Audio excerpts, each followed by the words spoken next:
National stock exchange यानी कि NSE ने सेबी से को लोकेशन और डार्क फाइबर मामलों को सेटल करने की अपील की है। इसके लिए एनएसई ने सेबी को 1388 करोड़ रुपए का ऑफर दिया है। इस तरह के मामलों के सेटलमेंट के लिए किसी इकाई की तरफ से दिया गया ये अब तक का सबसे बड़ा ऑफर है। सर, आखिर में एनएसई को ये ऑफर देने की आवश्यकता क्यों पड़ी? ये भारत का सबसे सनसनीखेज स्कैम था और इस स्कैम से भारत के वित्तीय व्यवस्थाओं की साख पर गहरे सवाल उठे थे, क्योंकि भारत का एक प्रमुख स्टॉक एक्सचेंज ही दरअसल इस स्कैम में शामिल था, जो को लोकेशन स्कैम था, जिसमें कि कुछ ब्रोकर्स के टर्मिनल्स लगाए गए थे जिनको एक्सेस दी गई थी और जो बाजार खुलने से पहले या बाजार के बाकी ऑपरेटर से पहले डेटा को एक्सेस कर सकते थे। बेहद सनसनीखेज था और इस पर काफ़ी कार्रवाई हुई, चर्चा भी हुई। लेकिन अब एनएसई को अपना आईपीओ लाना है और उस आईपीओ से पहले उसे केस सेटल करना होगा, तभी वो आईपीओ के लिए आगे जा सकती है। और इसलिए एनएसई ने सेबी को करीब 1388 करोड़ रुपए के आसपास का जुर्माना भरने का, केस को सेटल करने का प्रस्ताव दिया है, जिसमें कि 1165 करोड़ रुपए को लोकेशन स्कीम के हैं और 223 करोड़ रुपए जो डार्क फाइबर बिछाया गया था उसके लिए है।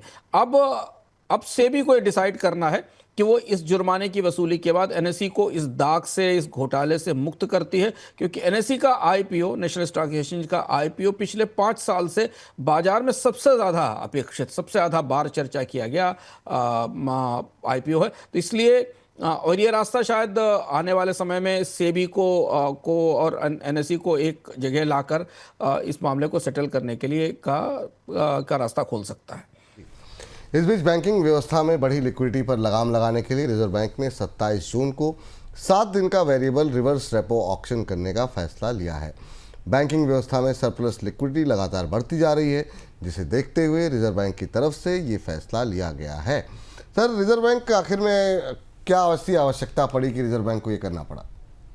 ये भी बड़ी दिलचस्प बात है। 7 दिन पहले रिजर्व बैंक ने इंटरेस्ट रेट कम किया, ये कहा कि बाजार में हमें लिक्विडिटी की जरूरत है, लोगों को सस्ता कर्ज मिलना चाहिए। और आपको याद होगा विपुल जी, हम लोग थे उस कार्यक्रम में, बोनस पॉइंट में, जब हम डिस्कस कर रहे थे और हमने कहा था, हम लोगों ने डिस्कशन में ये कहा था कि बाजार में लिक्विडिटी की जो स्थिति है उसको देखते हुए इस ब्याज दर में कटौती का कितना लाभ होगा, क्योंकि बैंक्स तो अपना पैसा म्यूचुअल फंड में लगा रहे हैं, उनके पास जो सरप्लस पैसा पड़ा हुआ है, क्योंकि कर्ज की मांग बाजार में नहीं है। और देखिए वही स्थिति आई कि रिजर्व बैंक को शुक्रवार को अब एक रिवर्स रेपो ऑक्शन करना पड़ेगा करीब 1 लाख करोड़ का, जिससे बाजार से वो एक्सेस लिक्विडिटी को वापस निकालेगा, क्योंकि इसका असर आने वाले समय में मुद्रास्फीति या महंगाई पर पड़ सकता है। और चूंकि भारत में क्रेडिट की आफ्टेक बढ़ने की उम्मीद नहीं दिख रही है अगले कुछ हफ्तों में या महीनों में, इसलिए आरबीआई को उल्टा काम करना पड़ेगा। बाजार में ज़्यादा पूंजी छोड़ने के बजाय बाजार में जो बह रही है या जो तैर रही पूंजी उसे वापस खींचना पड़ेगा। और इस पर लोगों की निगाहें होंगी, बैंक खासतौर से बैंकिंग स्ट्रीट की निगाहें इस पर होंगी कि फ्राइडे का जो रिवर्स रेपो ऑक्शन है वो कैसे